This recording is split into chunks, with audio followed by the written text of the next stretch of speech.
আসার কথা কিন্তু আসে না। অনেকে আবার নিয়ত করছে, এখন তো নিয়ত করেছে যাব, দাওয়াত যখন দিয়েছে কেন? রাসূল বলেছেন ওয়ায়ুজিবু ইযা দাআ, যখন কোন মুসলমানকে ডাকে বা দাওয়াত দেয়, ওই দাওয়াতে আপনার কিনা সাড়া দিতে হয়, ডাকে সাড়া দিতে হবে, জায়গা যেতে হয়। দাওয়াত যখন দিয়েছে, দাওয়াত তো নিয়েছি, কবুল করেছি, যাব, নিয়ত কবুল করেছে যে যখন শেষ বক্তা শেষ সময় দোয়া করবে, আসবো একটু শেষে একটু হাজিরা দেব আর ডান হাতের কাজ সারবো আর বেরিয়ে যাবো। কিন্তু আমাদের সমাজে এইরকম মানুষ আছে না নাই বলেন? আছে। কেন? আজকের এই জায়গাটা, এই জায়গার মর্যাদা, এই জায়গার সম্মান আলাদা। এলাকায় ফুটবল হয়, এলাকায় ক্রিকেট হয়, নাইটে সে জায়গায় ফুটবল হলেও 50 টাকা 60 টাকা 100 টাকা টিকিট হলেও আমরা পকেটে টাকা খরচা করে টিকিট কেটে সে জায়গায় গিয়ে সিট ধরি, রাতের পর রাত সে জায়গায় সময় দিই, বসে থাকি। আজকে নবিয়ানা প্যান্ডেল, নবিয়ানা সামিয়ানা হওয়ার পরেও, মাদ্রাসার জলসা হওয়ার পরেও, দাওয়াত দেওয়ার পরেও এই জায়গায় মুসলমান আসে না, এই জায়গায় মুসলমান সময় দেয় না। তাহলে বলো এই মুসলমান মার খাবে না, খাবে কোন মুসলমান? এই কথা কি অসুবিধা হচ্ছে? এরকম নজির অনেক আছে।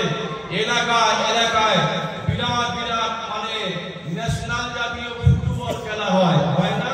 আমরা অনেক জায়গায় যাই, এমনকি পকেটে টাকা খরচা করিও, কিন্তু আজকে টাকা নাই, পয়সা নাই, এই জায়গায় টিকিট নাই, এই জায়গায় আসবে না। এই মুসলমান এটা জানা বলার পরেও সময় দিতে চায় না। কেন? কেন? মরে যাবো না, এই জায়গা ছাড়বো না, দুনিয়া ছাড়বো না। আল্লাহ পাক কোরআন পাকে বললেন, আল্লাযী খালাকাল মাউতা ওয়াল হায়াতা লিয়াবলুয়াকুম আইয়ুকুম আহসানু আমালা। আমি আল্লাহ পাক দুনিয়ার বুকে বান্দা বান্দীদেরকে পাঠিয়ে দিয়েছি হায়াত আর মওত দিয়ে। এর মধ্যকালে যে সময়টা থাকে ওই সময় আহসানু আমালা। দুনিয়ার বান্দা বান্দী কত পরিমাণ ভালো কাজ করে, আমাল করে, আমি আল্লাহ পাক তার পরীক্ষা দেওয়ার জন্য পাঠিয়েছি। আমাদের বয়স কারো 60 বছর, 70 বছর, 50 বছর, এর থেকে এই যে 50 বছরের সময় পেয়েছি, যদি আল্লাহ না করুক এখনই আমার মৃত্যুর ঘন্টা বেঁধে দেয়, কি এই জায়গায় কি থাকা যাবে? এই থাকা যাবে কি? আল্লাহ পাক যদি তাকে সাড়া দিয়ে দেন, যদি আমাকে বেঁধে দেন, এই 50 বছর বয়সে 1 সেকেন্ড আগে যাবে না, পরেও যাবে না, নির্দিষ্ট টাইমে আমাদেরকে যেতে হবে, আমাকে চলে যেতে হবে। এই যে 50 বছর সময় যে মধ্যখানে পেয়েছি, এই মধ্যখানের সময় কি এমন ভালো আমল করেছি, নেক আমল করেছি, এই ভালো আমল করেছি, নেক আমল করেছি, করিনি? আল্লাহ পাক পরীক্ষার জন্য আমাদেরকে এ ধরার লোকে পাঠিয়ে দিয়েছেন। বাবা এখন প্রশ্ন হলো, চলে যখন যাব, দুনিয়া যখন ছাড়তে হবে, আমরা প্রত্যেকেরই কবরে যেতে হবে। রাসূল বলেছেন, যে ব্যক্তি মায়ের পেট দেখলো, ওই ব্যক্তি নিশ্চিত কবরের পেট দেখবে।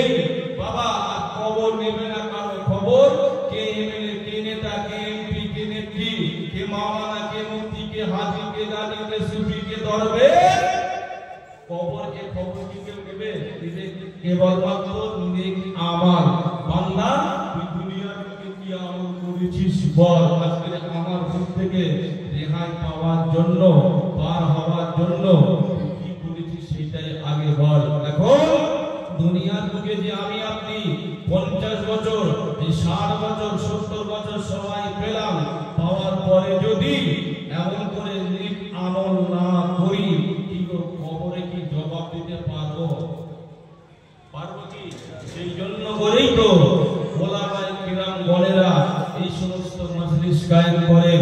আজকের এই মাদ্রাসা ওলামায়ে কিরামেরা, মাদ্রাসার কমিটি গণেরা, মাদ্রাসার মুদারিস গণেরা, তারা অক্লান্ত পরিশ্রম করে মাথার ঘাম পায়ে ফেলে এই মাহফিল করেছে। বলেছেন, আমাদেরকে ডেকেছেন, আমরা এই জায়গায় আসবো, এই জায়গায় বলবো, সময় দেব, দেওয়ার পরেই তো আমাদের আমাদের আমাদের এমন করে আমলের ব্যাটারি চার্জ হবে।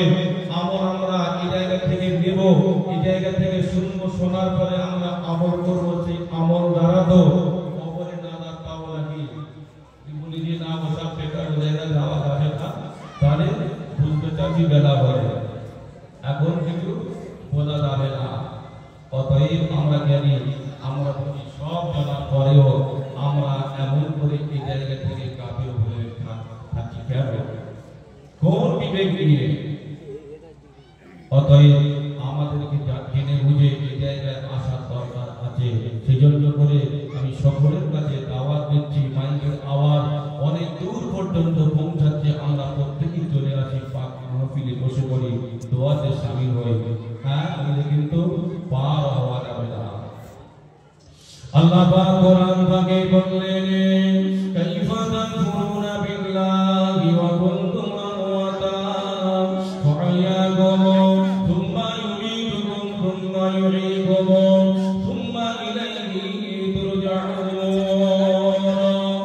এ আমার বান্দা বান্দিরা, তোরা দুনিয়া থেকে কেমন করে আমি আল্লাহ পাক আমার নাফরমানি করিস, আমার শিরকি কুফরি করিস, তোরা জিনিস মরা মরা মৃত, আমি আল্লাহ পাক তোদেরকে জীবিত জিন্দা করেছি।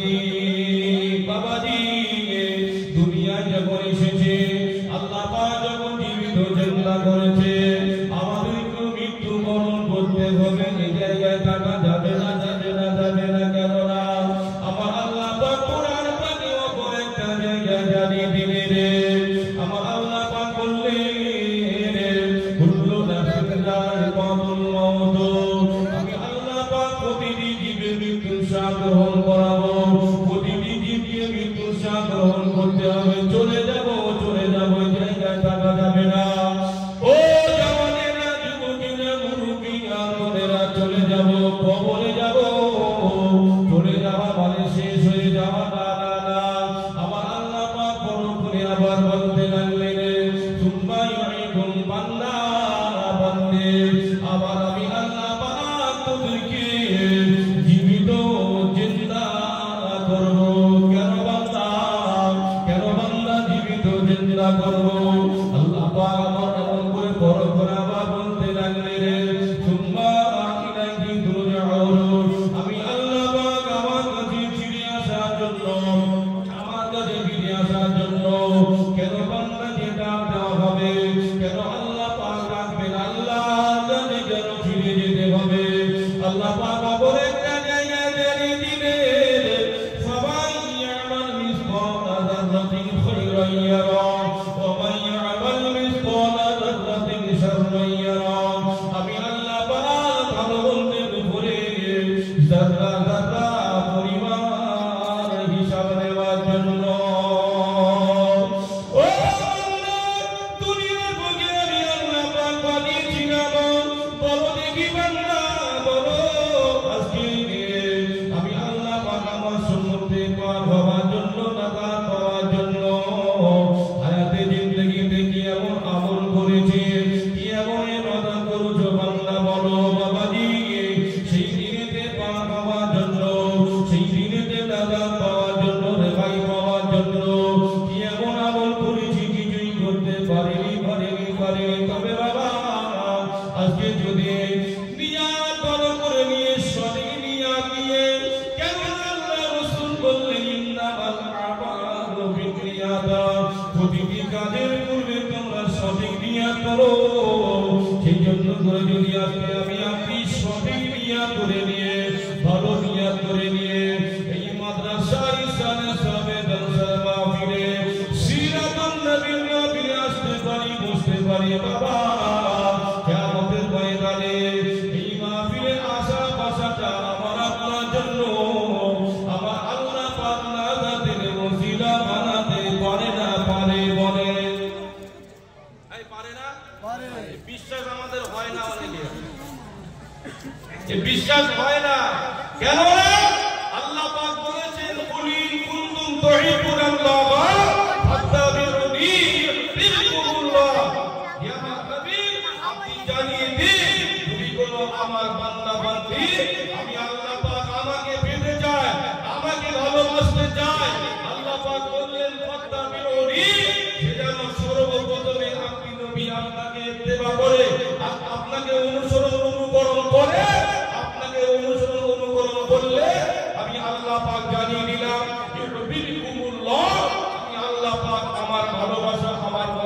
তারা পেয়ে যাবে। বলুন সুবহানাল্লাহ। আমি আল্লাহ পাক আমাকে ভালোবাসা হবে। বাবা এখন প্রশ্ন হলো, এটা তো সেই বিশ্ব নবীর ঘর, বিশ্ব নবীর মাদ্রাসা। আজকে আমরা যে মজলিসে এসেছি বসেছি, এই মজলিসটাই তো হলো সিরাতুন নবী নবিয়ানা মাহফিল। এই জায়গায় যদি আসি সময় দিই, আমার নবীকে ইত্তেবা করা হয় না? কথা বলে না কেন? নবীকে ইত্তেবা করা হয় না? নবীকে অনুকরণ করা হয় না? নবীর মাদ্রাসা নবিয়ানা মাহফিল এসেছি মানে নিশ্চিত নবীর ভালোবাসার একটা জায়গা এখান থেকে তৈরি হয়। সেই জন্য করে তো আজকের এই সমস্ত মাহফিল আমরা সেই মাদ্রাসায় এসেছি, বসেছি, সময় দিচ্ছি। যদি এমন করে নিয়ত করি যে না ও জায়গায় দাওয়াত দিয়েছে তা কি হয়েছে, ও জায়গায় যাওয়া যাবে না, বসা যাবে না। এখন তো বিভিন্ন দলমত তৈরি হয়েছে, বিভিন্ন দলমত তারা বলে যে ওরা আমাদের দলে নয়, ওটা অন্য দলে, অতএব ও জায়গায় যাওয়া যাবে না। এই দল দল করে আমরা শেষ হয়ে গেলাম না বাবা? হ্যাঁ, এই দল দল করে আমরা শেষ হয়ে যাচ্ছি কেন? এত রকমের অন্যায় অত্যাচার তাম পৃথিবীর দিকে তাকালে দেখতে পাওয়া যায়। এই মুসলমানেরা লাঞ্ছিত, বঞ্চিত, অপমানিত। মুসলমানদেরকে একদিকে কোন শাসা করা হচ্ছে কেন? এই মুসলমান এটা ভাবে না। এই মুসলমান খালি দলবাজি করে। কেউ বলে হিজবুল্লাহ, কেউ বলে তবলিগ, কেউ বলে আলে হাদিস, কেউ বলে জাওয়াতি, কেউ বলে আপনার কিনা আদান আছে, কেউ বলে বেরেলি। এমন করে করে বিভিন্ন মতের মানুষেরা বিভিন্ন মত তারা বলে আমাদের সঙ্গে কোনো সম্পর্ক নাই, ওরা অন্য দল, আমরা অন্য দল, আর তাকে ওরা খারাপ, আমরা একটু দেখে নিই, হেসে নিই। এই জন্য করেই তো আজকে তামাম বিশ্বের মুসলমানেরা মার খাচ্ছে।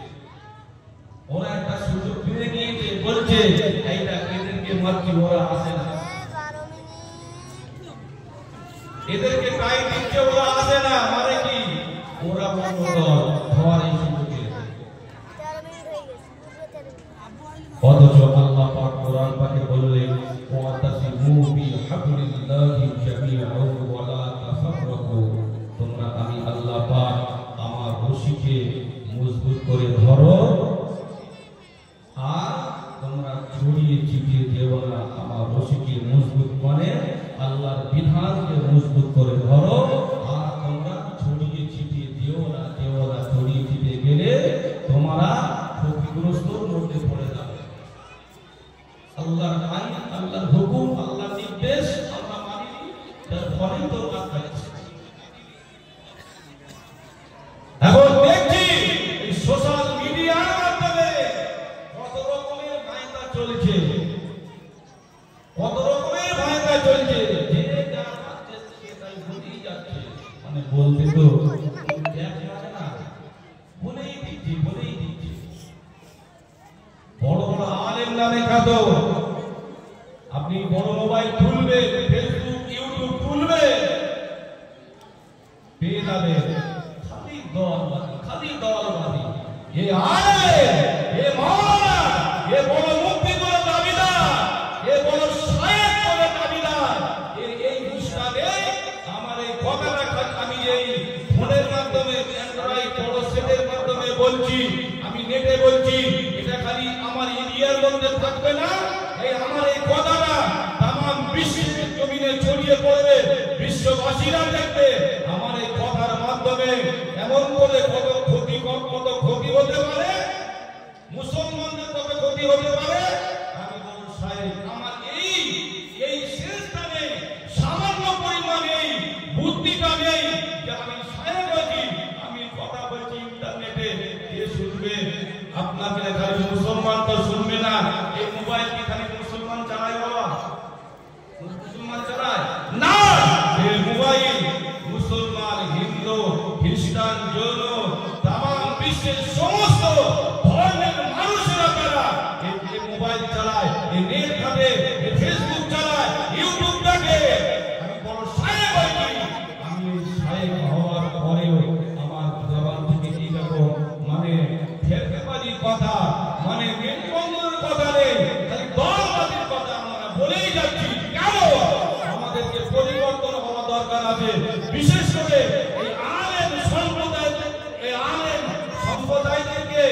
একতা হওয়ার দরকার আছে, নইলে কিন্তু এই মুসলমান যে মার খাচ্ছি আরো যে কত মার খাবো তার কোনো ইয়াত্তা নাই। অতএব আজ আমরা বড় নসিবওয়ালা তকদিরওয়ালা, আমরা যে এসেছি মাদ্রাসায় বিশ্ব নবীর ঘরে, এই মাদ্রাসার অনেক ফজিলত, এমন করে আমরা অনেক গার্জিয়ানরা আছি, জি অনেক গার্জিয়ানরা তার ছেলেদেরকে বাচ্চাদেরকে মাদ্রাসায় পড়াশোনার তালিম দেয়। হাদিস শরীফে এসেছে কিয়ামতের ময়দানে এক দল গার্জিয়ানদেরকে পিতামাতার মাথায় আল্লাহ পাক নূরের তাজ পরাবেন, টুপি পরাবেন। বলুন সুবহানাল্লাহ। কেন নূরের তাজ, কেন এমন করে নূরের টুপি মাথায় পরানো হলো তারা জানবে না, এমন করে জানার চেষ্টা করবে আল্লাহ আমাদের সম্মান কিভাবে দেওয়া হলো, আমাদের মাথায় নূরের টুপি নূরের তাজ। ওই সময় আল্লাহ পাক বলবেন, এ আমার বান্দা বান্দীরা, দুনিয়ার বুকে তোমরা তোমাদের বাচ্চাদেরকে ছেলে মেয়েদেরকে কোরআনের তালিম দিয়েছিলে, কোরআন শিক্ষা দিয়েছিলে, দুনিয়ার বুকে তোমাদের সন্তানেরা কোরআন তেলাওয়াত করেছিল, সেই জন্য করে কোরআনের বিনিময়, কোরআনের ইজ্জতের খাতিরে আমি আল্লাহ পাক কিয়ামতের ময়দানে কোটি কোটি কোটি কোটি মানুষের ভিতর থেকে তোমাদের মাথায় নূরের তাজটা পরিয়ে দিলাম। সুবহানাল্লাহ। অতএব আমি আলেম সূত্রে আমরা যারা গার্জিয়ানরা এসেছি এবং আমি প্রত্যেকের কাছে আবেদন রাখবো, আমাদের সন্তানদেরকে মাদ্রাসায় দিই, কোরআনের তালিম দিই। আমাদের ছেলেরা বাচ্চারা তারা ডাক্তার হবে, মাস্টার হবে, ইঞ্জিনিয়ার হবে, প্রফেসর হবে, কোনো অসুবিধা নাই, সব কিছু হতে পারবে, ইসলামের কোনো বাধা নাই। ডাক্তার হলে এমন করে কোরআন পড়া যাবে না, প্রফেসর হলে কোরআন পড়া যাবে না, এর কোনো মানে নেই, সব করতে পারো বাবা। তবে প্রাথমিক শিক্ষাটা যেন দ্বীনি শিক্ষা হয়, কোরআনের তালিম হয়। কোরআন যার মধ্যে থাকবে সে এমন করে তার মধ্যে ইনসাফ থাকবে। আজকের মানুষের মধ্যে ইনসাফ নেই বলে তো এত আমরা বিপদের মধ্যে পড়ে যাচ্ছি। এই মানুষ আজকে এমন করে খারাপের মধ্যে পড়ে যাচ্ছি, কোরআন থেকে আমরা দূরে সরে যাচ্ছি। অতএব এই মাদ্রাসাকে আমাদেরকে দেখভাল করতে হবে, মুসলমান হিসাবে, ঈমানদার হিসাবে মাদ্রাসা আমাদের সকলের দেখভাল করা দরকার আছে না নাই বলে? এই দলবাজি করে করে আজকে অনেক প্রতিষ্ঠান বন্ধ হতে যাচ্ছে, দলবাজি করে করে আজকে আমরা শেষ হয়ে গেলাম। কে কোন দল করে জানি না, বুঝি না, আমরা একটাই বলি কোরআন, নবীর মাদ্রাসা, নবীর হাদিস, এই জায়গা চর্চা হয়, সেই জায়গা শিক্ষা দেওয়া হয়। অতএব আমরা সেই দিকে লক্ষ্য রেখে পরিবর্তন হয়, পরিবর্তনের পথ ধরি। আল্লাহ আমাদের সকলকে শোনা বলার অপেক্ষা বেশি বেশি আমল করার তৌফিক দিন। বলুন সকলে আল্লাহুম্মা আমিন। মন বলে বলুন আল্লাহুম্মা আমিন। আমার ভাইরা, আমি আর সময় দেব না। আমরা যে হ্যান্ডবিলে স্টারে নাম লিখেছিলাম, প্রতি বছরে আসে, আপনারা জানেন ইন্টারন্যাশনাল বক্তা, নেট খুললেই হুজুরের ওয়াজ আপনারা পেয়ে যাবেন। আমরা তাকে অনেকে ভালোবাসি, নেটের মাধ্যমে ওয়াজ শুনি। এমন করে তিনি আমাদের মাঝে অনেক কষ্ট করে অনেক দূর থেকে এসেছেন।